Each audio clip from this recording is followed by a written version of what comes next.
Bapak Ibu, kita mulai. Bismillahirrahmanirrahim. Assalamualaikum warahmatullahi wabarakatuh. Waalaikumsalam warahmatullahi wabarakatuh.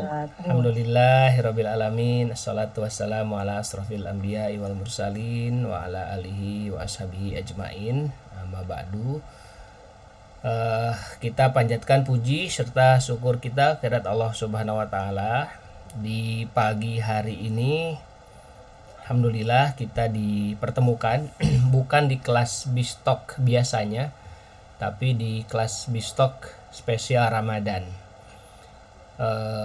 Seperti tahun-tahun sebelumnya, di Bistok Ramadan ini diselenggarakan tidak di malam hari, tetapi diselenggarakan ba'da subuh antara jam 5:15 sampai nanti jam 6 ya. Mudah-mudahan kebaikan bisa menyertai kita semua di bulan Ramadan ini. Saya atas nama pribadi dan juga tim di Supersonality Institute mengucapkan selamat menjalankan ibadah puasa bagi Bapak Ibu sekalian. Mudah-mudahan Allah memudahkan segala bentuk ibadah kita di bulan Ramadan ini dan memudahkan kita juga untuk menggapai derajat takwa seperti yang dijanjikan. Bapak Ibu sekalian, di bulan Ramadan kali ini tahun 1445 Hijriah, format Bistok kita agak sedikit berbeda. Jika sebelumnya kami di 2 tahun terakhir mengundang para pembicara untuk hadir di kelas-kelas kita, tapi untuk tahun ini kita mengundang satu pembicara tunggal ya, Pak Dr. Syafi'i Antonio melalui bukunya. Jadi kita akan membedah sebuah buku ini menurut saya sangat amazing, menakjubkan, karena mencakup bagaimana perjalanan Rasulullah dari sudut pandang leadership dan manajerial. Tentu saja kita sebagai seorang muslim sudah pasti ya memahami sedikit banyak tentang kisah hidup perjalanan beliau Sallallahu Alaihi Wasallam semenjak kecil sampai kemudian dewasa, kemudian diutus menjadi rasul, kemudian berdakwah, dan kemudian sampai beliau wafat. Kita semua sudah tahu karena itu menjadi cerita yang diajarkan oleh orang tua kita, guru-guru kita. Mudah-mudahan semua ilmu yang disampaikan oleh mereka semua menjadi pahala jariah dan bagi mereka tentu saja, dan bagi kita semua semakin mencintai Rasulullah, mencintai sahabatnya, mencintai keluarganya, dan tentu saja mencintai seluruh ajaran-ajarannya. Dan mudah-mudahan kita semua sedikit demi sedikit juga mencoba untuk istiqomah menjalankan semua sunnah-sunnah beliau di dalam kehidupan kita. Nah, satu hal yang menarik dari Dr. Syafi'i Antonio ini adalah beliau menulis satu buah buku, dan ini sepertinya belum ada di kita, setidaknya di Indonesia, dan ini menjadi satu buku pertama yang mengupas bagaimana perjalanan Rasulullah SAW dari sudut pandang leadership dan manajerial gitu ya. Jadi bedah buku atau kajian buku ini tidak mengkaji tentang bagaimana kisah perjalanan Rasulullah seperti yang tertulis atau yang kita baca di dalam Sirah Nabawiyah pada umumnya, tapi kita akan mencoba meneladani sukses dan hidupnya Rasulullah baik dalam kehidupan pribadi ataupun dalam bisnis, dalam sebuah kajian yang sudut pandangnya menarik ya. Sesuai dengan bukunya Muhammad Sallallahu Alaihi Wasallam, The Super Leader, Super Manager. Nah, Bapak Ibu sekalian, kelas kita akan kita bagi ke dalam setidaknya 8 sesi pertemuan ya. Di dalam buku ini sebetulnya ada kurang lebih dari 13 bab ya. Kalau saya perhatikan sebetulnya ada sampai ke bab ke-12. Ya, ada 12 bab di dalam buku Super Leader Super Manager ini. Tetapi tidak semuanya kita kupas, Bapak Ibu. Jadi karena memang sebagian mengisahkan tentang perjalanan Rasulullah seperti Sirah Nabawiyah pada umumnya, itu sebenarnya bisa mendapatkan referensi dari tempat lain, tapi hari ini kita dan hingga 8 atau 9 pertemuan ke depan kita akan membahas, mengupas sisi-sisi Rasulullah dalam sudut pandang kepemimpinan dan manajerialnya. Nah, menariknya sebetulnya adalah bahwa sudut pandang itu yang jarang dikupas, ya, bahkan kecenderungan disembunyikan. Nah, kenapa disembunyikan? Ya karena itu ya banyak faktor ya. Bisa jadi disembunyikan itu karena mungkin tidak ingin kalau Rasulullah itu hebat dari sudut pandang leadership, atau bisa jadi mungkin kita sendiri yang terlalu cuek, apatis, dan tidak mau mengupas jejak-jejak Rasulullah dari sudut pandang leadership dan manajerial ini. Nah, yang menarik di situ justru Dr. Syafi'in Antonio, beliau menggagas buku ini dan menjadi buku yang sepertinya menjadi bacaan wajib para leader dan manajer ya. Nah, kalau menurut saya ini buku bacaan wajib sebelum kita membaca buku referensi yang lain. Saya sendiri Bapak Ibu membeli buku ini sebetulnya sudah cukup lama ya, tapi tidak tuntas-tuntas gitu. Karena berbagai faktor, berbagai alasan. Nah, mudah-mudahan kalau dibuat bedah buku semacam ini, saya pun tertantang untuk membaca, menyelami, menggunakan atau membaca referensi tambahan, kemudian saya coba sampaikan kepada Bapak sekalian. Jadi paling tidak di dalam 1 bulan Ramadan ini tuntas 1 buku, dipahami, dan ada jejak digitalnya, bisa dibaca atau didengarkan berulang-ulang, dan mudah-mudahan mungkin ini akan menjadi kebaikan bagi kita semua. Baik Bapak Ibu sekalian, di edisi perdana kita kali ini kita akan membaca atau membahas pendahuluannya ya, dan menjadi bagian terpenting sebetulnya dari pembahasan ini. Kenapa? Karena kita nanti tidak hanya menyerap ilmunya tentang manajerial dan leadership, tidak hanya itu, tetapi justru juga membuka wacana kita, membuka mindset kita, dan sekaligus membangun awareness dan kesadaran kita. Begitu dahsyatnya orang yang setiap hari kita sampaikan sholawatnya, baik itu di dalam sholat kita ataupun dalam doa-doa kita, tetapi kita luput ya mendalami bagaimana pelajaran-pelajaran beliau khususnya dari sudut pandang leadership dan manajerial gitu. Makanya kita akan buka dulu cakrawala berpikir kita supaya nanti kita semakin mencintai beliau Rasulullah Shallallahu Alaihi Wasallam dari semua segi kehidupannya yang sempurna, termasuk juga di dalamnya adalah dari bagaimana beliau mengajarkan kepemimpinan kepada kita semua. Nah Bapak Ibu, sebelum saya menyampaikan lebih jauh, izinkan saya mungkin memunculkan slide-nya terlebih dahulu ya untuk meeting kita hari ini atau kelas kita hari ini. Sebentar.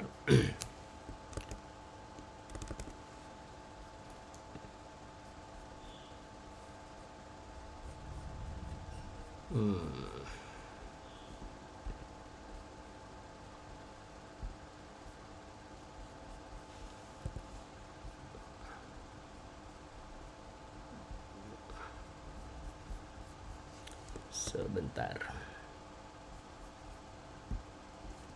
Saya cari dulu filenya, ini tiba-tiba menghilang.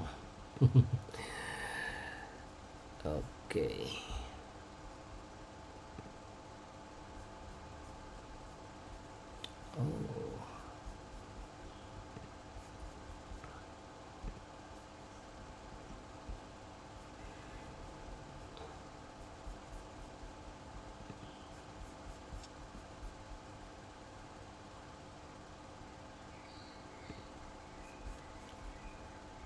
Mohon ditunggu. Oke.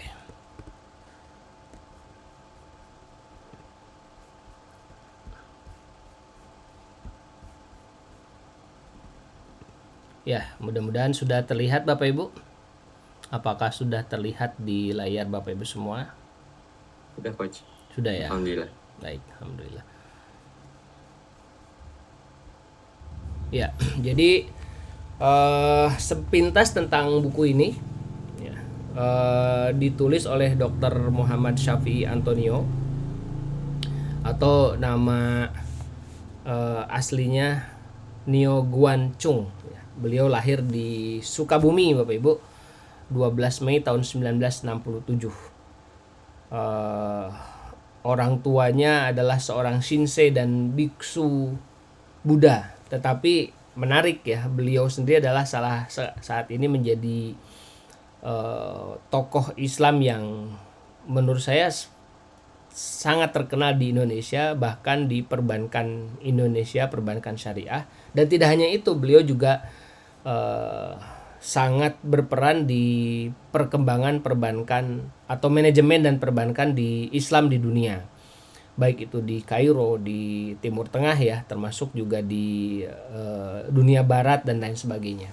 Nah, ini menarik. Jadi seorang Muhammad Syafi'i Antonio, tapi beliau kiprahnya sudah mendunia sebetulnya. Jadi kalau kita mendengar Dr. Muhammad Syafi'i Antonio, tentu saja saya yakin Bapak Ibu sekalian sudah tidak asing dengan beliau. Nah, Bapak Ibu,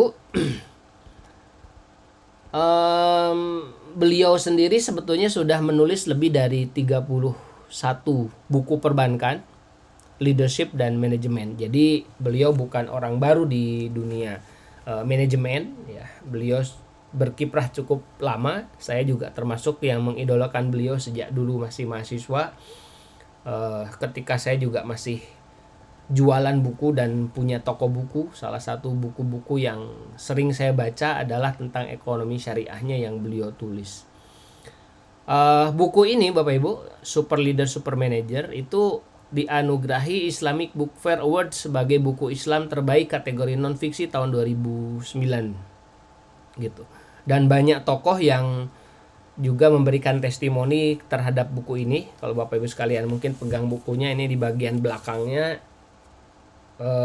banyak testimoni. Ada Pak Hidayat Nur Wahid, ada Pak Hermawan Kartajaya, Haji Hashim Muzadi, Profesor Din Syamsuddin, Profesor Komarudin Hidayat, bahkan Abdullah Gimnastiar dan Pak Ari Ginanjar Agustiar juga memberikan testimoni tentang buku ini. Ini menarik Bapak Ibu. Dan sejak saya beli, memang ketika saya lihat buku ini, aduh ini kok tebal banget gitu ya, full color. Kemudian juga halamannya banyak, sekitar 479 halaman ya, 479 halaman, dan memuat 11 bab, 12 bab tentang leadership dan manajerial ini Bapak Ibu sekalian. Nah, itu mungkin kalau kita bicara tentang sekilas tentang bukunya ya. Oke, jadi kita akan mulai dari mana nih? Ya, kita akan mulai seperti yang tadi saya sampaikan dari pendahuluannya. Nah, Dr. Syafi'i Antonio ini beliau menyampaikan satu bab tersendiri tentang krisis keteladanan. Dan menjadi tantangan terbesar umat manusia saat ini. Jadi beliau menyampaikan bahwa tantangan terbesar umat Islam ya, saat ini, baik itu di Indonesia atau di dunia, itu bukan tentang kelaparan ya, bukan tentang krisis ekonomi, bahkan krisis politik, bukan pula hukum ya. Mungkin sejauh ini kita menganggap bahwa wah, kita ini sedang krisis ekonomi nih gitu, serba susah secara finansial. Atau kita juga bilang mungkin krisis politik ya, krisis hukum gitu ya, banyak korupsi, bahkan kerusakan lingkungan di dunia Islam gitu, kesehatan, pangan, krisis air. Ternyata kata beliau, tantangan kita tuh bukan di itu semua. Jadi semua yang hari ini kita hadapi secara kasat mata terlihat di depan mata, termasuk mungkin terlihat di setiap sosial media, bahkan di media elektronik. Semua itu hanya sebuah gejala. Gejala dari apa? Gejala dari penyakit yang lebih berbahaya, penyakit yang lebih besar, dan itu tidak terlihat oleh kita, tetapi itu nyata, sehingga menimbulkan kompleksitas masalah yang saat ini kita hadapi. Dan itu disebut oleh beliau dengan istilah krisis keteladanan atau krisis kepemimpinan. Nah, jadi semua ini adalah karena hilangnya keteladanan kepemimpinan, ya, yang menjadikan begitu besar pengaruhnya bagi multikrisis kehidupan kita. Dan ini dihadapi tidak hanya oleh umat Islam, tapi juga seluruh umat manusia di dunia ini. Jadi semua masalah-masalah itu sebetulnya bermuara dari krisis keteladanan atau krisis kepemimpinan, Bapak Ibu sekalian. Dan ini sebetulnya bukan hal yang baru ya, kalau kita perhatikan yang kita pahami semua tentang bagaimana asal muasal penciptaan Nabi Adam dan seluruh umat manusia ini kan sebetulnya tujuannya adalah menjadi teladan, menjadi khalifah, menjadi wakilnya Allah di muka bumi. Wa idz qala rabbuka lil malaikati inni ja'ilun fil ardi khalifah. Dan tidaklah kami utus, wa idz qala rabbuka, dan ingatlah ketika Tuhanmu berkata lil malaikah, kepada para malaikat, ini sesungguhnya diriku ja'ilun, akan mendatangkan fil ardi, di muka bumi ini, di atas bumi ini, khalifah. Khalifah bisa ditafsirkan sebagai pemimpin, bisa pengganti, atau bisa jadi wakilnya Allah. Jadi sebetulnya tema kepemimpinan ini tujuannya di bumi ini, tujuannya manusia adalah supaya menjadi pengelola, pengatur, wakilnya Tuhan gitu ya, untuk menjadi teladan bagi seluruh makhluk Allah yang lain gitu. Tapi justru yang terjadi adalah sebaliknya. Ya, munculnya kerusakan-kerusakan, dan kerusakan ini tidak hanya kerusakan alam, tapi juga kerusakan yang sifatnya tuh kompleks, ekonomi, politik, hukum, lingkungan, pangan, kesehatan, air, dan lain sebagainya. Jadi sangat tepat kalau beliau menyampaikan bahwa sebenarnya satu-satunya yang menjadi masalah terberat dan terbesar saat ini bagi umat manusia, khususnya umat muslim, adalah keteladanan. Tidak ada sosok pemimpin yang bisa menyelesaikan itu semua. Bukan berarti kemudian ini kan masalahnya berat, bukan masalah itu ya. Sebetulnya bukan berat atau tidaknya, karena bumi ini sudah diamanahkan kepada manusia.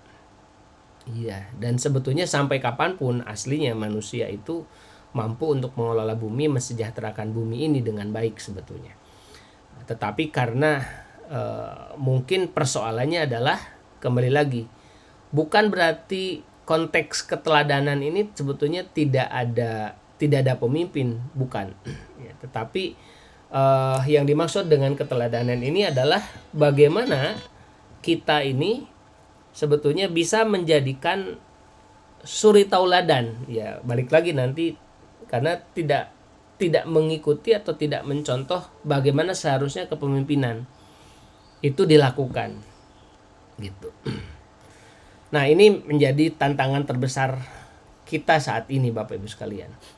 Kemudian kita lanjut. Nah, dampaknya apa? Dampaknya adalah yang seperti kita lihat ya, yang tadi kita sampaikan, masalah ekonomi misalnya, kemiskinan yang tidak pernah usai. Sebetulnya kemiskinan ini ada dua ya. Satu itu kemiskinan yang memang itu sudah dari sononya, dalam artian sebetulnya ya manusia itu kan ditakdirkan berpasang-pasangan. Ada orang-orang yang kemudian dia itu diberikan kemudahan untuk bisa mencari nafkah, bahkan menjadi kuat di bidang ekonomi, kaya raya lah kita sebut seperti itu. Tapi ada juga orang yang diberikan kesulitan. Tetapi yang terjadi saat ini adalah bukan kemiskinan, tapi lebih kepada pemiskinan, Bapak Ibu. Jadi dibuat tidak berdaya, dibuat tidak mampu, dibuat tidak keluar dari masalah ekonominya itu gitu. Jadi bukan kemiskinannya tapi pemiskinannya. Ya kalau zaman dulu, zaman Rasulullah misalnya, ya orang kaya dengan orang miskin itu hidup berdampingan, ya dibantu gitu.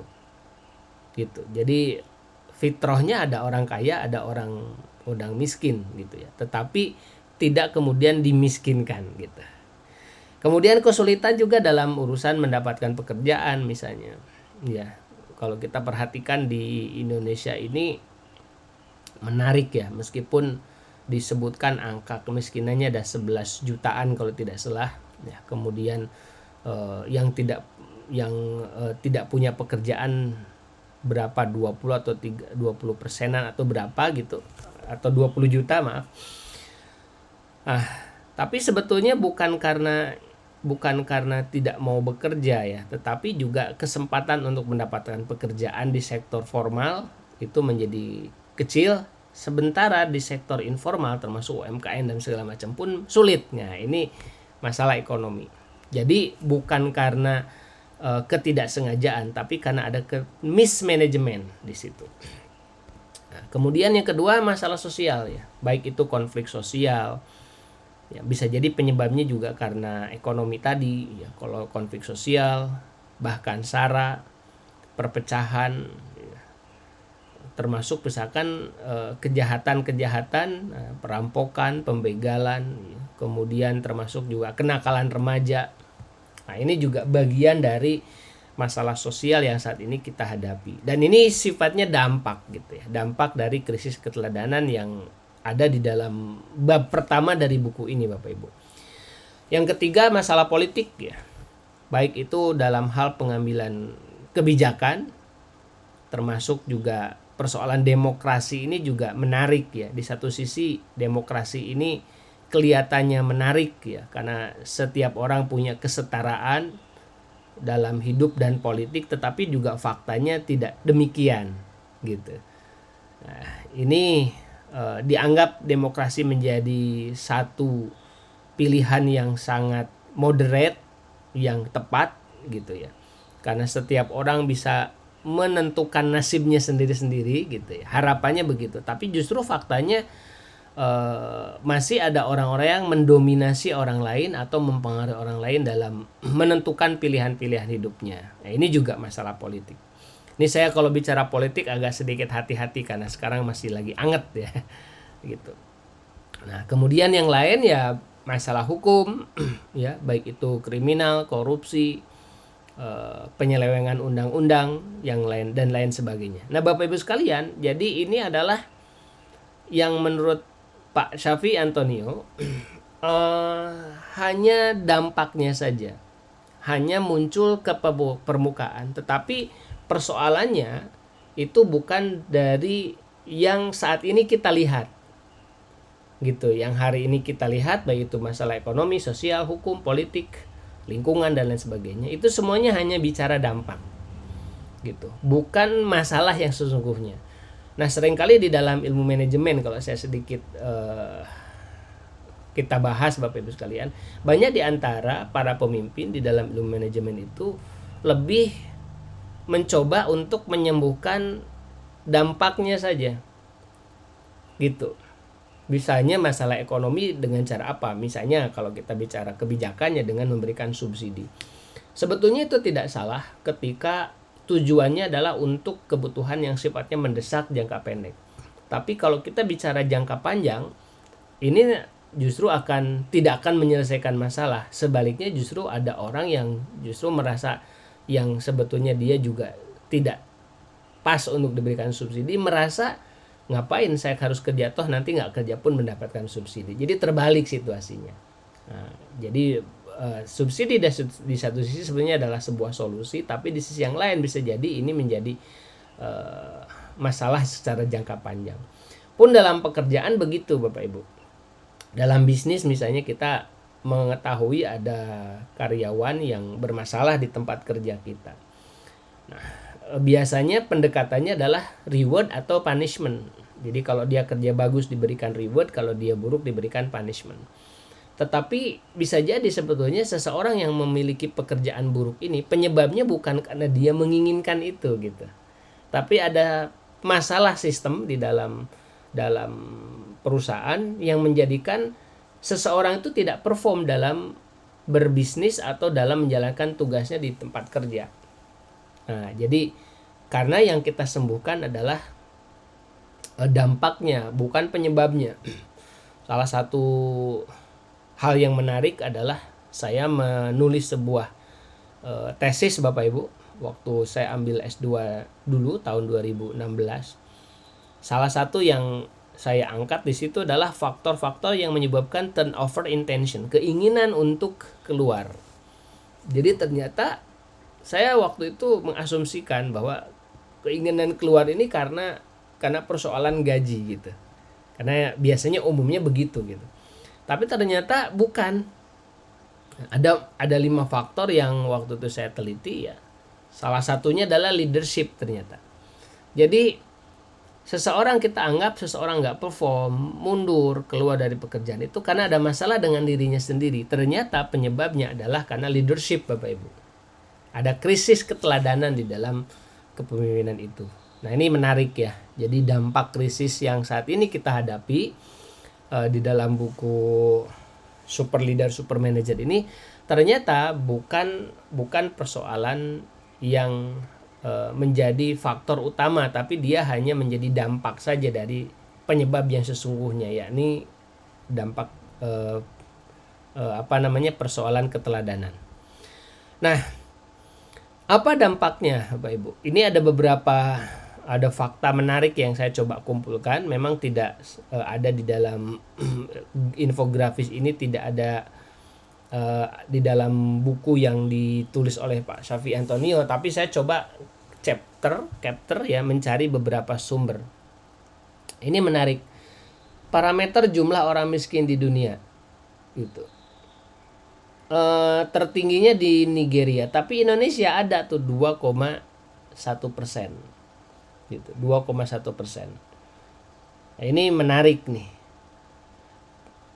Jadi maksudnya 2,1%-nya ada di Indonesia gitu. Dari seluruh orang miskin di dunia ini 2,1%-nya ada di Indonesia. Kalau kita perhatikan Bapak Ibu, ini menariknya adalah dari semua fakta orang miskin ini justru ada di dunia Muslim. Di Nigeria itu banyak Muslimnya. Di India, Ethiopia pastinya dong ya. Bangladesh. Nah, ini menarik nih gitu. Termasuk di Indonesia. Ini fakta yang balik lagi, ini adalah dampak krisis keteladanan. Bahkan di Asia Tenggara sendiri kita ada di posisi keberapa? Ada di posisi 6 teratas ya. Di bawah Kamboja. Lebih baik dari Kamboja, tapi jauh tertinggal dari Thailand, Malaysia, Vietnam, Brunei, bahkan Singapura. Ya, dari Thailand ke Indonesia itu 6,6%, kemudian tiba-tiba 9,5%. Nah ini balik lagi, ini dampak krisis keteladanan.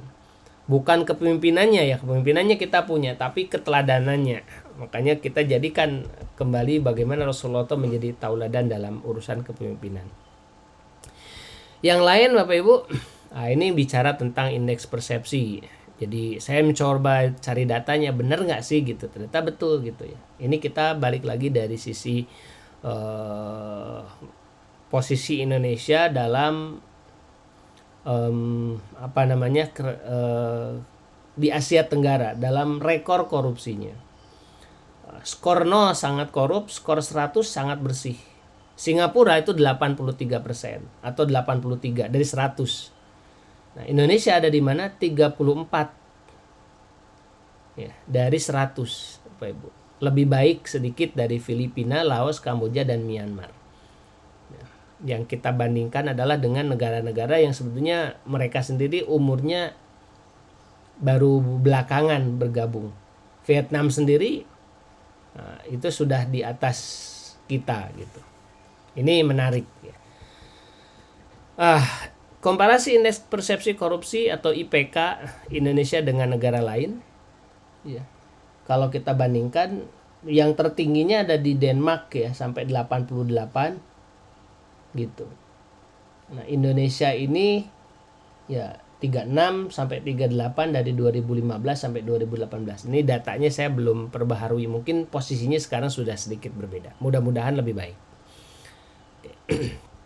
Nah, dampak krisis keteladanan yang lain apa Bapak Ibu? Bagaimana indeks pembangunan manusianya? Yang sebetulnya kita sendiri sebetulnya sudah 20% anggaran negara untuk pendidikan. Tapi faktanya sampai saat ini tahun 2022 kita masih jauh tertinggal dari negara-negara terutama negara-negara Eropa dan negara-negara maju ya. Kita ada di 114 dari sekitar 200-an negara. Ini menarik sekali lagi Bapak Ibu sekalian. Ya. Jadi hal-hal yang saat ini menjadi balik lagi dampak krisis keteladanan yang terlihat jelas di kita saat ini. Ya, ini sebenarnya ada video ya, coba mungkin nantilah kita next time aja kita tonton ya tentang begitu dahsyatnya kekayaan alam Indonesia dengan potensi-potensinya, baik itu dari udara, tanah, bahkan di kedalaman tanah, termasuk di lautan. Ini luar biasa, kandungan alamnya tuh seolah-olah tidak akan habis gitu. Tetapi faktanya sebetulnya justru banyak hal yang kalau kita tonton itu bikin kita sedih gitu ya. Kok negeri kita yang segitu makmurnya dikasih fasilitas yang luar biasa tetapi tidak memberikan dampak yang sangat luar biasa bagi rakyatnya yang ada di situ. Nah, gitu ya. Nah, sementara kalau kita perhatikan misalkan ada negara-negara yang dia sebenarnya tidak dianugerahi kekayaan alam seperti kita, tetapi dia bisa jauh lebih maju dengan indeks pembangunan manusianya tinggi, pendidikannya juga bagus, korupsinya rendah. Kok bisa begitu? Jadi berarti persoalannya ada yang perlu diperbaiki dari kita, khususnya dari umat muslim.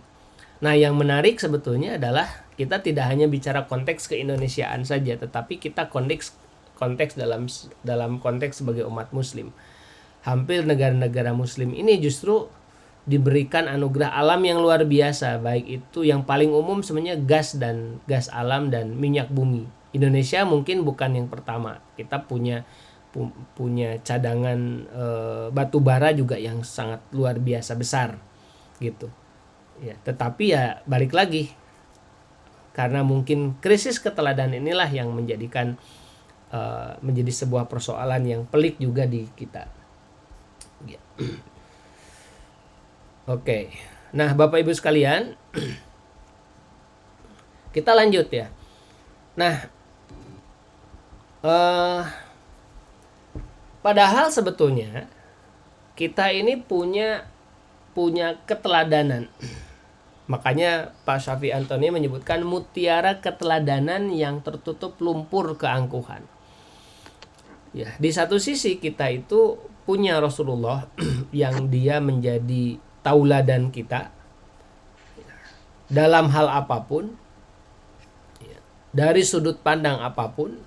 Kalau para tokoh itu menyebutkan, tokoh-tokoh pimpinan menyebutkan bahwa dalam diri Rasulullah itu sudah ada teladan kepemimpinan yang holistik, ya, menyeluruh, accepted, diterima. Jadi konsep-konsep kepemimpinannya itu bisa diterima dan diakui oleh 1,4 miliar penduduk dunia. Bahkan proven itu ya sudah terbukti. Yang sampai 15 abad ini masih relevan dijadikan sebagai rujukan sebetulnya.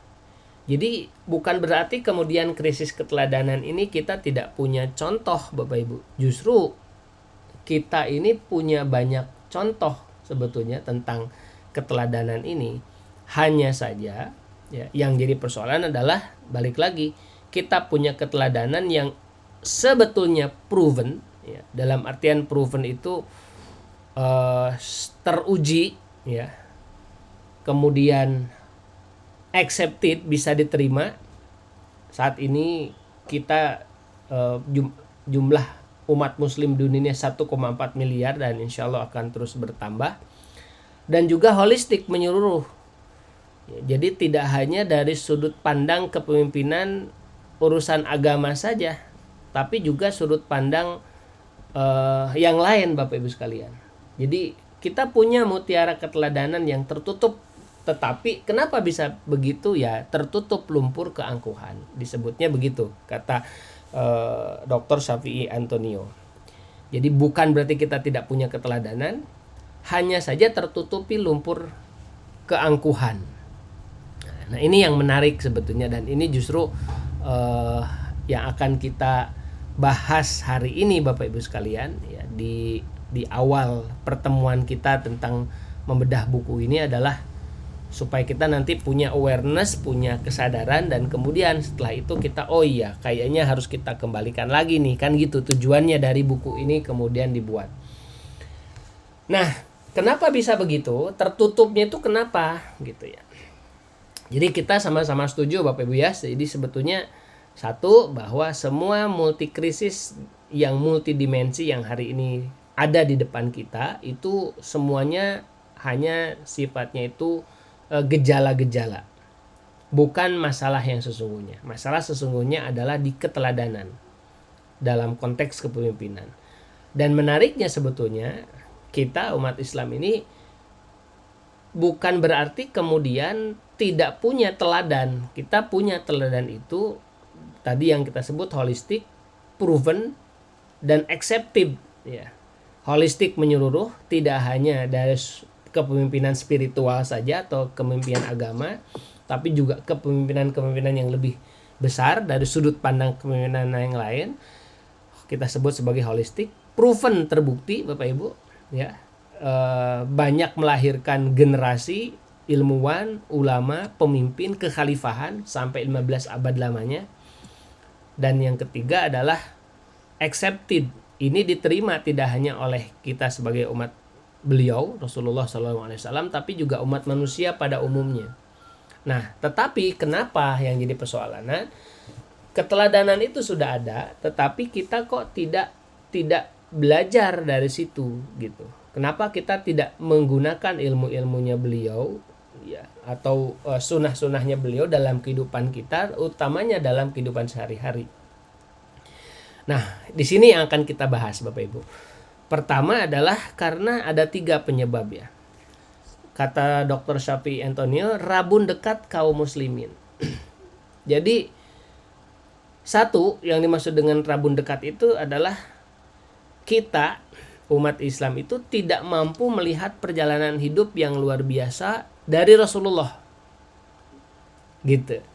Ya, kita sangat paham bagaimana perjalanan Rasulullah itu sejak beliau dilahirkan, siapa ibunya, siapa ayahnya, dia dipelihara oleh siapa ibu yang menyusuinya, kapan Rasulullah itu kemudian dibuka dadanya dan disucikan, kemudian kapan Rasulullah itu diangkat menjadi seorang nabi dan rasul, kemudian kapan Rasulullah itu berhijrah dari Mekah ke Madinah, kapan beliau itu wafat dan lain sebagainya. Kita paham semua itu Bapak Ibu. Tetapi kita hanya tahu, tapi tidak mampu, melihat perjalanan hidup beliau yang ideal itu untuk dijadikan sebagai role model. Ini menjadi tantangan kita saat ini, adalah ketidakmampuan kita dalam melihat perjalanan Rasulullah itu, kehidupan Rasulullah itu sebagai role model yang sempurna. Nah, bisa jadi mungkin karena kita menganggap beliau terlalu sempurna, sehingga agak aneh kalau seandainya kesempurnaan itu dipakai oleh kita gitu ya. Padahal sebetulnya ini yang kemudian menjadikan kita kena yang namanya rabun dekat kepemimpinan. Ya. Ini yang pertama Bapak Ibu sekalian. Jadi ada 3 rabun dekat itu. ciri-cirinya atau contoh-contohnya. Yang kedua adalah, nah kita lebih banyak menjadikan Rasulullah itu sebagai simbol keagamaan saja gitu. Ya. Jadi kalau kita bilang nyunah itu, ya konteksnya nyunah itu ya nanti mungkin hanya bicara konteks penampilannya beliau. Penampilan itu dalam konteks fisik, misalnya bagaimana beliau berpakaian, bagaimana beliau dalam hal-hal yang sifatnya physically, sampai kepada praktek ibadahnya beliau gitu. Atau kalau kata Pak Syafi'i Anthony itu disebutkan teritorinya tuh hanya wilayah praktek ibadah dan teritori masjid saja gitu. Nah, tapi ketika keluar dari situ ya kemudian semua ajaran Rasulullah itu ditinggalkan. Seolah-olah kita tuh melepas baju gamisnya Rasulullah atau yang kita pakai hanya di masjid-masjid saja. Ketika keluar dari masjid kemudian kita menjadi orang yang biasa dan lupa kalau kita punya tauladan. Nah, ini persoalan kita yang kedua, yang sebetulnya juga ketika saya baca dari buku ini kok banyak benernya gitu ya. Ini juga terjadi pada diri saya gitu. Nah kemudian Bapak Ibu, yang ketiga adalah menarik lagi adalah Rasulullah itu tidak dikenal di gelanggang-gelanggang lain ya, selain dari masjid tadi. Tidak dikenal di gelanggang politik, seolah-olah tabu ya kalau kita membacakan hadisnya misalnya, atau mengikuti cara-cara beliau dalam berpolitik misalnya begitu. Dalam praktek ekonomi juga begitu. Misalnya yang sederhana itu persoalan ya mungkin ya yang sangat sensitif juga nih, persoalan riba misalnya begitu. Jadi banyak di antara kita pun yang sebetulnya masih menikmati hal tersebut, padahal sebetulnya jalan lain atau solusinya itu sudah banyak gitu ya. Gitu. Bukan lagi dalam konteks darurat sebetulnya, tapi karena kita sudah terlanjur menikmati. Ini dalam praktek ekonomi gitu. Dalam urusan berdagang juga begitu gitu ya. Dalam praktek sosial juga begitu. Kita tahu hukum-hukum mana yang boleh dan tidak boleh. Urusan kita dengan yang lebih tua bagaimana, yang lebih muda bagaimana, dengan orang yang beda beda laki dan perempuan misalnya begitu, gender. Tetapi itu dianggap menjadi sesuatu yang lumrah dan kemudian seolah-olah agama tuh hilang di situ gitu. Nah, ini hukum sosial, kesetaraan gender, urusan ras, bisnis. Ada Rasulullah sendiri sebetulnya bagaimana memposisikan Bilal bin Rabah itu juga luar biasa ya. Ras berkulit hitam, tetapi Rasulullah sendiri sangat mencintai dan menjadikan beliau menjadi salah satu, Bilal itu menjadi salah satu yang dijamin masuk surga kan. Gitu. Bisnis, finance, bahkan lingkungan hidup dan lain sebagainya. Dengan kata lain Bapak Ibu,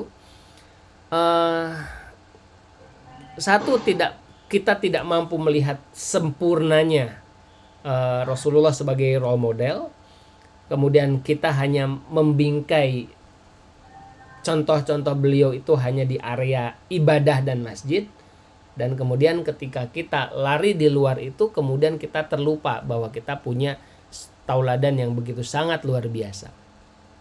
Jadi inilah yang disebut oleh Dr. Syafi'i Antonio dengan rabun dekat kaum muslimin saat ini Bapak Ibu. Nah, tidak hanya itu yang menyebabkan kenapa Rasulullah itu tidak populer di kalangan kita gitu ya, termasuk ilmu-ilmu beliau dalam ilmu kepemimpinan dan manajerial itu, karena memang kita termakan dengan kita sebut rabun jauh orientalis gitu. Rabun jauh orientalis. Siapa orientalis itu? Adalah mereka yang mempelajari Islam bukan karena mereka penasaran dan ingin tahu dengan agama kita, tapi justru untuk mencari titik lemahnya.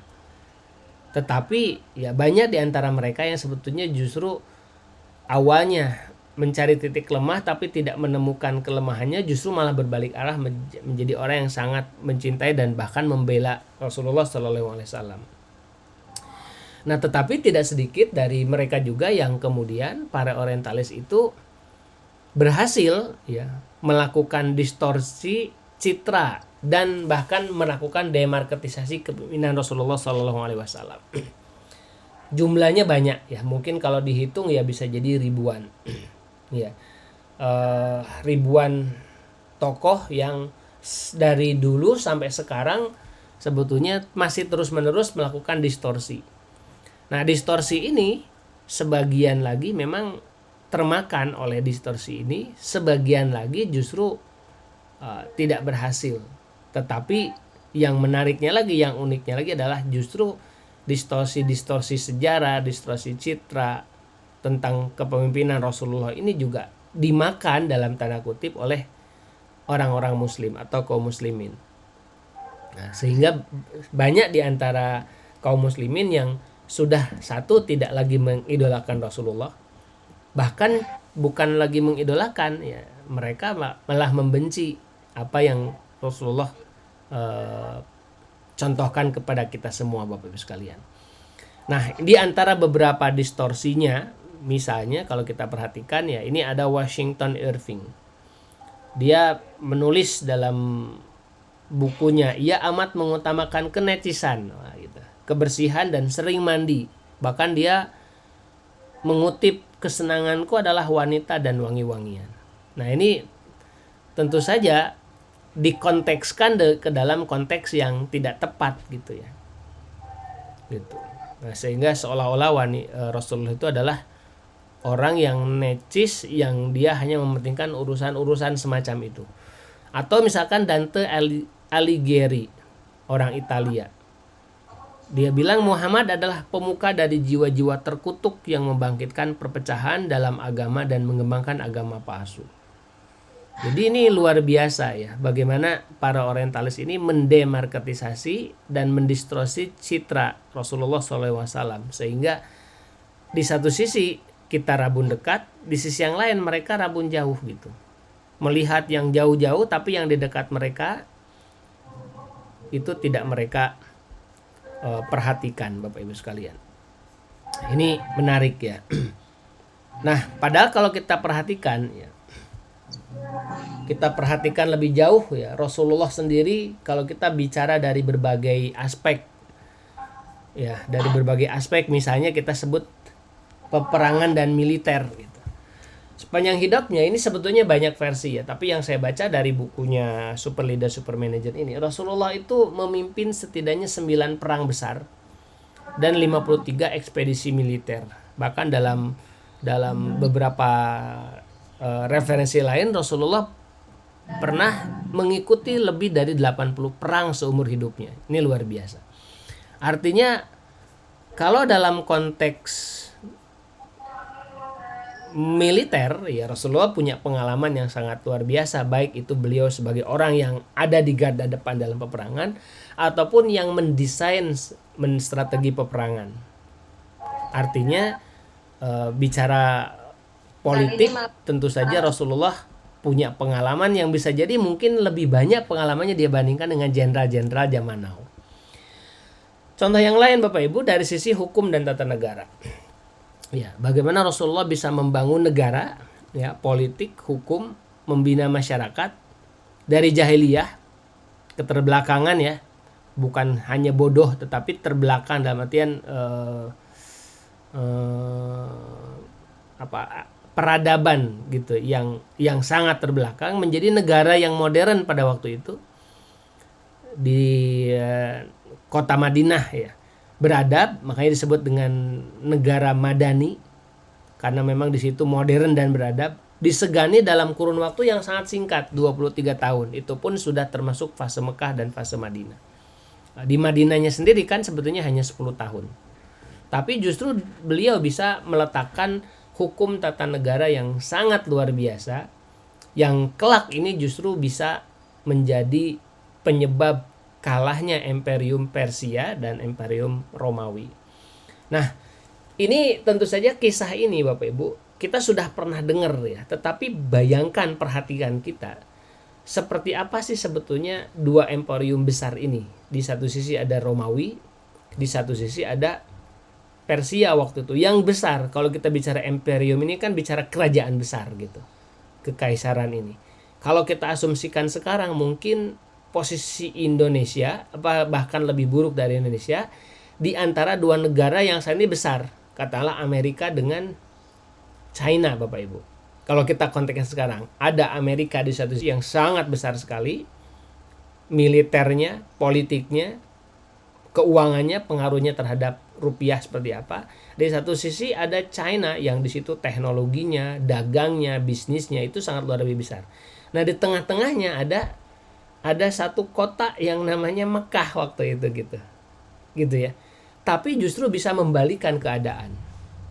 Kadang-kadang kalau kita tidak contohkan semacam itu kita jadi bingung ya. Tahu Romawi ya Romawi, Persia ya Persia gitu, tapi tidak lihat konteks sesungguhnya itu seperti apa. Nah, Rasulullah tuh bisa membalikan kenyataan seperti itu.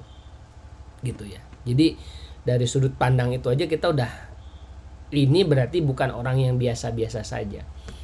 Ekonomi perdagangan jelas Rasulullah pelaku ekonomi, praktik bisnis ya, dan investasi bahkan sejak remaja, sejak diajak oleh pamannya untuk berdagang sampai ke negeri Syam, Syria, Palestina ya. Ekspor impor tentu saja, kita mungkin dagang masih hanya di wilayah Indonesia, Rasulullah tuh sudah sampai ke antar negara gitu. Ini menarik. Nah, dan juga pribadi dan pengembangan dirinya. Jadi bagaimana Rasulullah bisa melewati kondisi hidup yang berat sejak beliau terlahir ke dunia tanpa ayah, ditinggalkan orang tuanya pada saat masih muda belia, kemudian dilanjutkan oleh kakeknya yang sangat mencintainya juga beliau kehilangan, kemudian kehilangan sosok istri yang paling dicintainya, Khadijah, kehilangan hampir seluruh anggota keluarganya, terutama anak-anak laki-lakinya gitu. Ini beliau ditempa dengan masalah-masalah pribadi yang luar biasa, yang kalau kita pelajari, rasa-rasanya tidak mungkin kita sendiri mungkin mampu melewati kehidupan yang sebegitu dalam tanda kutip kejam menurut persepsi kita, tapi Rasulullah itu mampu melewati semua masalah itu. Dan balik lagi, dia adalah manusia gitu ya. Nah, Bapak Ibu sekalian, jadi bahkan ini dampak-dampak yang lainnya ya, itu berlanjut sampai menghasilkan kekhalifahan setelahnya yang kita terkenal. Ada 4 kekhalifahan besar ya, dan sebetulnya tidak hanya ini, ada kekhalifahan yang kecil-kecil, tapi setidaknya ada banyak kekhalifahan yang muncul setelah era kepemimpinan beliau. Kita sebut Khulafaur Rasyidin, 4 khalifah setelah Rasulullah dalam kurun waktu 632-661 Masehi. Kemudian kekhalifahan Bani Umayyah 661 sampai 750. Kalau Bani Umayyah ini yang sangat populer dan terkenal adalah bagaimana memperluas area atau mengenalkan Islam ke 2/3 daratan, Bapak Ibu, sampai ke Eropa bahkan. Kemudian Khalifah Bani Abbasiyah yang terkenal dengan pengetahuannya, ilmu pengetahuannya. Lahir banyak ulama-ulama di situ, termasuk ilmuwan-ilmuwan Islam. Ini di era kekhalifahan Bani Abbasiyah tahun 750 1258 Masehi. Sampai akhirnya kekhalifahan terakhir Utsmaniyah 1299 sampai 1923 tahun. Kita lihat usianya itu sampai kemudian ratusan tahun. Khalifah Utsmaniyah ini kurang lebih sekitar 600-an tahun, 624 tahun ya. Melahirkan 23 raja atau sultan gitu. Nah, ini menarik Bapak Ibu sekalian. Nah, ini adalah jejak bagaimana dahsyatnya kepemimpinan Rasulullah yang kemudian diikuti oleh para pemimpin-pemimpin setelahnya. Ya, tentu saja dengan dinamika-dinamikanya, tetapi di situ kita bisa pelajari, kita bisa sadari bahwa seharusnya ya, dengan perjalanan-perjalanan yang tadi dilewati itu, baik itu oleh Rasulullah bahkan mungkin pascanya, bisa kita simpulkan bahwa suri tauladan itu sebetulnya sudah ada. Kepemimpinan dan manajerial yang proven itu sebetulnya ada. Yang holistik itu ada. Dan yang accepted itu ada sebetulnya. Ya, tetapi balik lagi persoalannya adalah apakah kita mau nggak kembali untuk mengembalikan mutiara keteladanan itu ke dalam hidup kita, baik itu di berbagai sudut pandang apapun ya, dalam konteks kepemimpinannya atau tidak. Nah, ini balik lagi ke kita. Itulah kenapa kemudian Dr. Shafi'i Antonio menulis buku ini. Harapannya sebetulnya adalah supaya dengan adanya buku ini Bapak Ibu, kita semua bisa mengambil teladan yang luar biasa dari Rasulullah, ya, sehingga kita bisa kembali kepada bagaimana Rasulullah memimpin dan memanage kehidupan, baik itu kehidupan pribadinya, keluarganya, urusan politiknya, dan lain sebagainya. Nah, saya kira itu Bapak Ibu. Dan ada satu kalimat yang menarik ya dari seorang George Bernard Shaw tahun 1936 dalam bukunya The Genius Islam yang diterbitkan di Singapura. Dia bilang Muhammad must be called the savior of humanity. Muhammad itu layak dipanggil dengan penyelamat kemanusiaan. I believe that if a man like him were to assume the dictatorship of the modern world, saya yakin jika saat ini Rasulullah, dia Muhammad itu kemudian ada untuk melawan gitu ya kepemimpinan yang diktator di dunia ini, he would succeed in solving its problem. Dia pasti akan sukses menyelesaikan masalah ini in a way that would bring it much needed peace and happiness. Menghilangkannya atau membuangnya jauh-jauh, that would bring it much need peace and happiness, yang tentu saja ujungnya akan menciptakan kedamaian dan kebahagiaan. Seorang George Bernard Shaw. Nah, Bapak Ibu sekalian, jadi yang jadi pertanyaan adalah bagaimana caranya supaya keteladanan ini kembali hadir di sendi-sendi kehidupan kita. Adalah ya paling tidak satu, kita mulai menyadari bahwa oh ya, kita punya Rasulullah dengan segudang hikmah yang itu bisa kita aplikasikan dalam kehidupan kita. Nah, adapun bagaimana pertanyaannya mengaplikasikan itu dalam setiap sendi kehidupan kita, mungkin akan kita bahas di sesi-sesi kita berikutnya, di pertemuan kita berikutnya Bapak Ibu sekalian. Waktu sudah menunjukkan jam 6.15, berarti tandanya saya harus menyudahi pemaparannya. Barangkali dari Bapak Ibu sekalian ada yang ingin bertanya atau ingin berdiskusi dulu, saya persilahkan. Ada Pak Marzuki, silakan Pak Marzuki.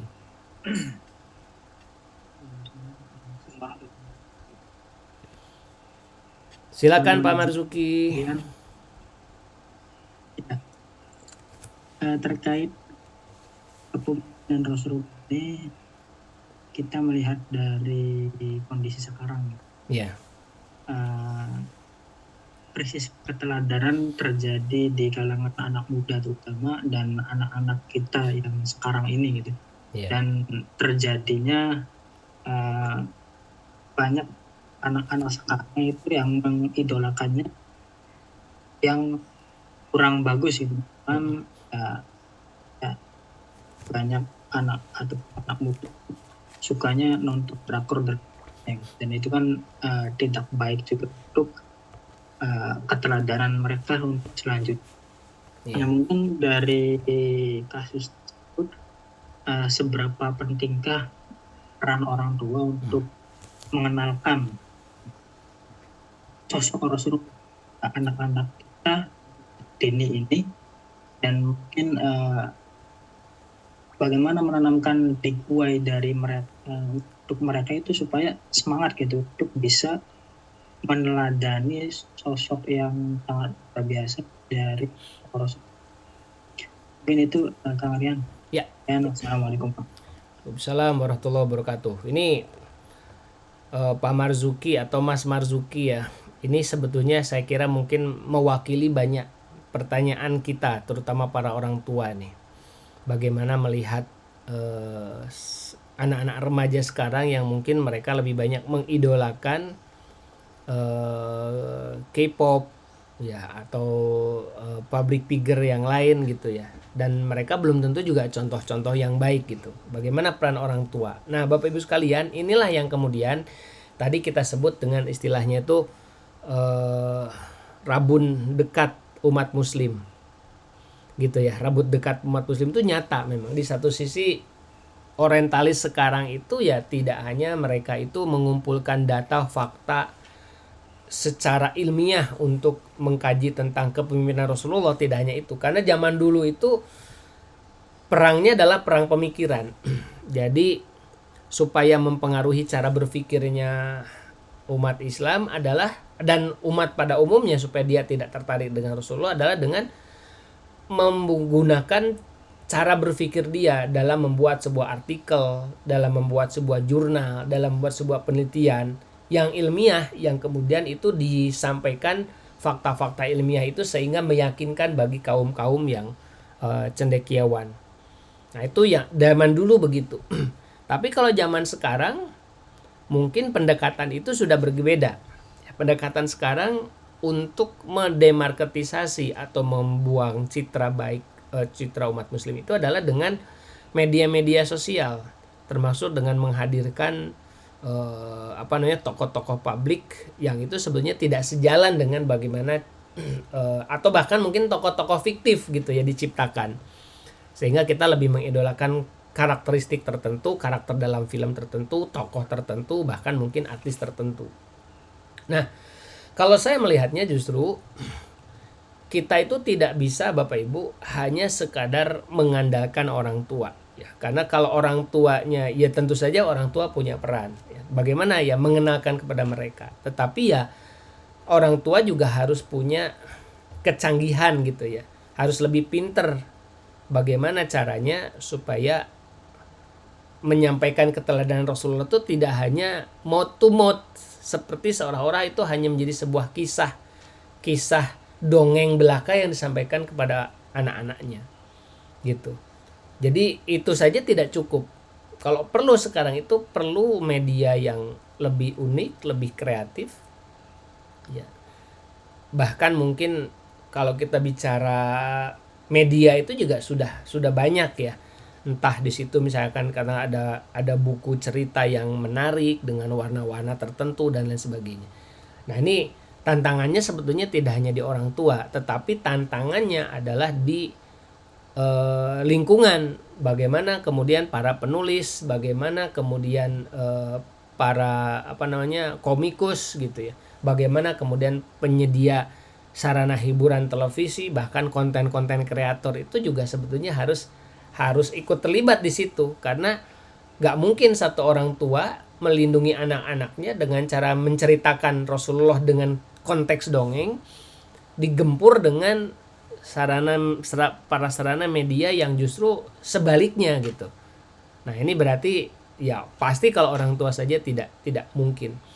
Nah, mudah-mudahan mungkin dari sini juga ada bagian dari teman-teman yang hari ini hadir di kelas ini, apapun profesinya, ya mulailah pelan-pelan mulai membuat sebuah konten-konten yang menarik. Salah satunya adalah dengan ketika kita membaca buku ini Bapak Ibu ya, the Super Leader Super Manager ini. Harapannya sebetulnya adalah kita mulai minat, minimal ikut kajian berikutnya, atau syukur bisa beli bukunya, baca bukunya, dan kemudian kita mulai membedah bagaimana keteladanan kepemimpinan Rasulullah gitu. Jadi dengan hari ini kita ikut kelas pun sebetulnya itu sudah menjadi salah satu progresif bagi kita gitu.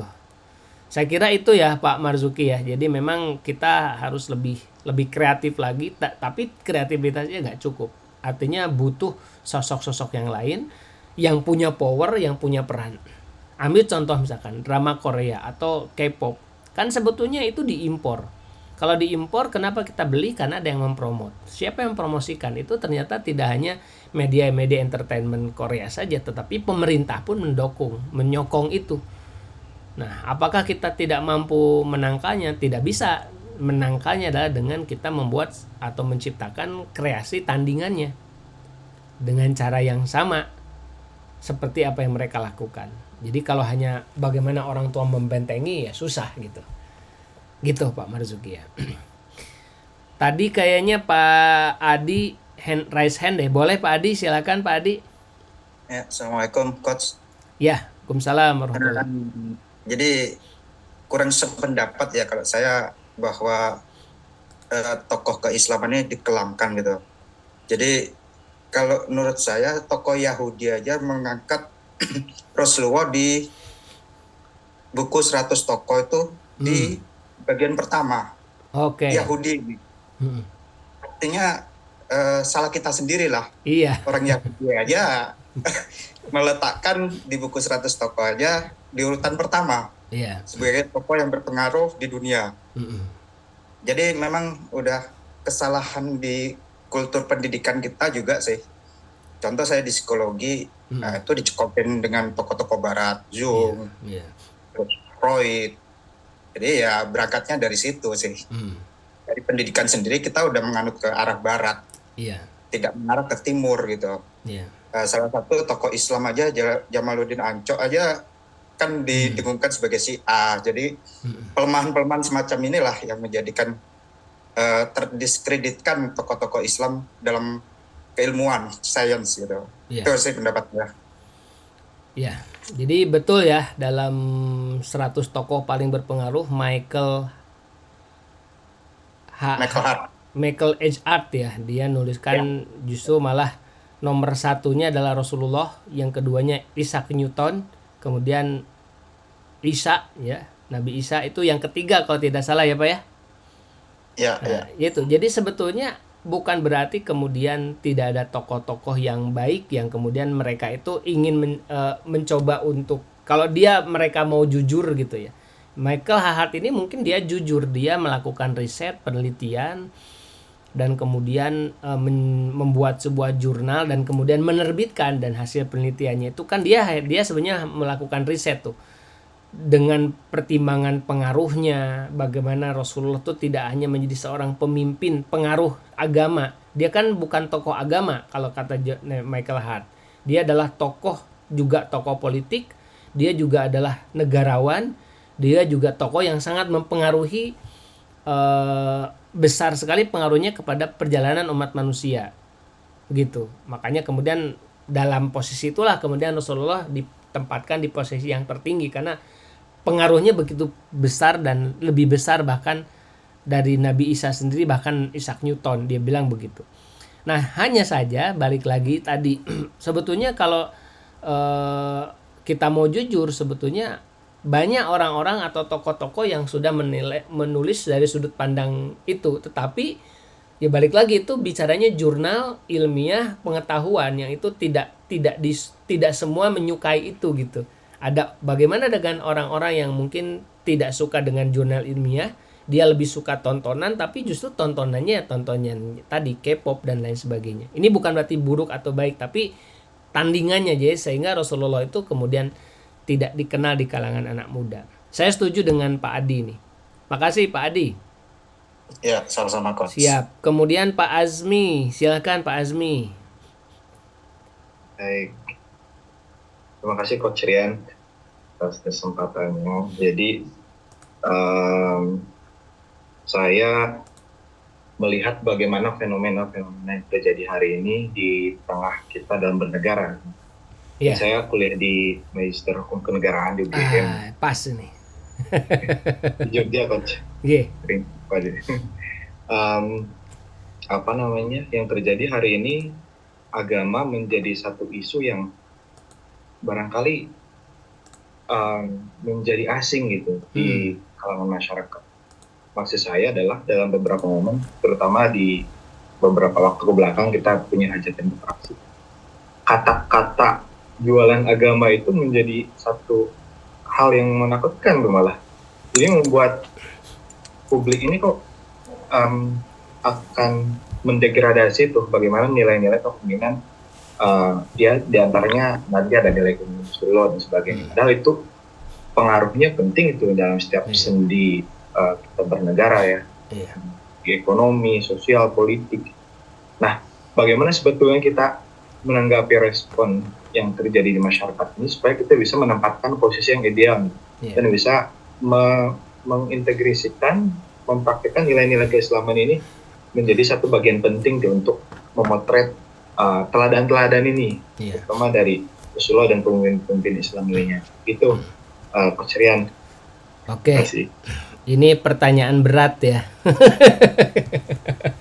Ya, kita akan coba bahas semampu saya, tapi nanti dikasih feedback nggak apa-apa ya Mas Azmi ya. Jadi ya ini menarik tadi yang disampaikan oleh Mas Azmi bahwa baru aja kita melewati panggung politik gitu. Jadi kemudian bahkan mungkin ada stigma ketika seseorang itu membawa identitas keislamannya atau menjadikan Rasulullah sebagai contohnya, kemudian disitulah muncul disebut dengan politik identitas misalnya kayak gitu, yang menarik tuh ya. Ini saya sebenarnya tidak ingin terlalu terjebak ke dunia itu ya, tapi ya itu fakta. Nah, kita lihat dari konteks kita aja dengan materi kita hari ini. Jadi memang itulah fakta yang kita hadapi saat ini. Jadi makanya saya tuh ingat dengan sebuah hadis Rasulullah. Islam itu hadir asing dan kemudian nanti akan kembali lagi menjadi asing gitu. Jadi itu sebetulnya sudah menjadi nubuah ya. Jadi kita akan menjadi asing. Tetapi kan sebetulnya yang jadi pertanyaan adalah apakah asingnya itu mau cepat atau mau lambat? Ini menjadi tantangan kita gitu. Nah, mudah-mudahan sebetulnya dengan kita mengkaji konteks saat ini, apalagi bulan Ramadan, ini supaya kita memundurkan Islam yang kembali asing ini. Jadi ya karena yang membuat asing itu adalah kita sendiri sebetulnya. Apakah kita itu mau nggak membawa dalam tanda kutip identitas kita dalam setiap ranah kehidupan kita. Bisa jadi sebetulnya dalam hati kita, dalam hati kecil kita, ini tuh sebetulnya ada tuh contohnya, tapi kita sendiri kayaknya menahan diri untuk tidak menyampaikan itu gitu. Menahan diri itu bisa jadi karena malu, bisa jadi karena mungkin ini kayaknya out of context gitu. Nah, sebetulnya ketika kita bilang malu, out of context, tahu disebutkan sebagai politik identitas lah, atau mungkin katakanlah menyembunyikan identitas, sebetulnya itu jadinya itulah yang terjadi di dunia sekuler kan. Orang sekuler itu kan memisahkan, bahkan merahasiakan. Orang kalau ditanya kamu puasa atau tidak, itu udah dua kemungkinan. Kalau dia marah karena dianggap itu adalah pertanyaan individu, yang kedua dia menyembunyikan karena malu gitu. Malu, itu saya kalau ngomong puasa malu. Nah, ini udah bibit-bibit itu sudah ada. Ini tantangan kita urusan itu gitu. Nah, padahal itu sebetulnya sesuatu yang bagi kita itu lumrah loh ya, puasa lah ini bulan Ramadan. Tapi tahu gak atau kita sadari sebetulnya di ranah-ranah tertentu ya, kemudian ya bicara keteladanan Rasulullah itu semakin hilang. Makanya tadi saya bilang Rasulullah itu hanya dibatasi saja perannya di masjid dan di perkara ibadah. Di luar itu seolah-olah itu tidak kita pakai. Nah, itu mungkin tantangan kita sih sebetulnya ya. Jadi dan ini PR besar bagi kita sebetulnya, bagaimana kita mengembalikan itu.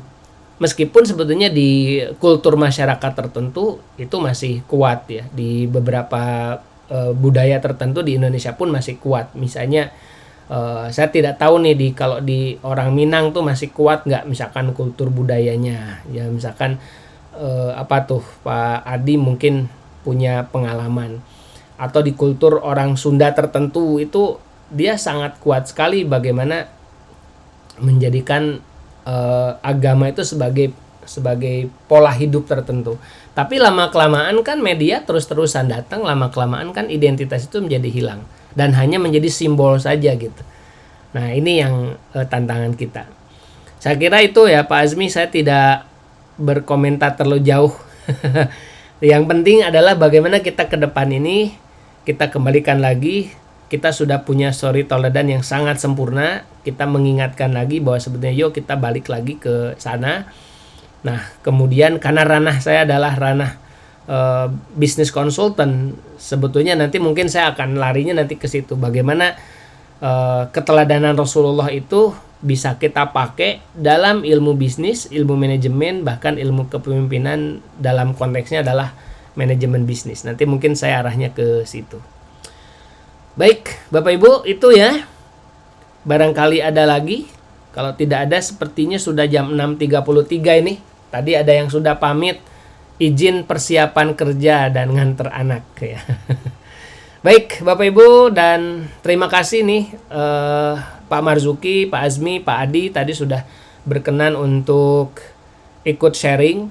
Mudah-mudahan tidak bosan. Ini baru permulaan kita, jadi belum apa-apa, kita baru hanya sebatas sama-sama menyadarkan bahwa sebetulnya ada tokoh sosok panutan kita semua yang saat ini mulai dikerdilkan, dibonsai hanya ada di area-area ibadah dan masjid saja. Yuk kita angkat kembali sehingga menjadi tema-tema kita, diskusi-diskusi kita khususnya dalam ilmu manajemen dan kepemimpinan.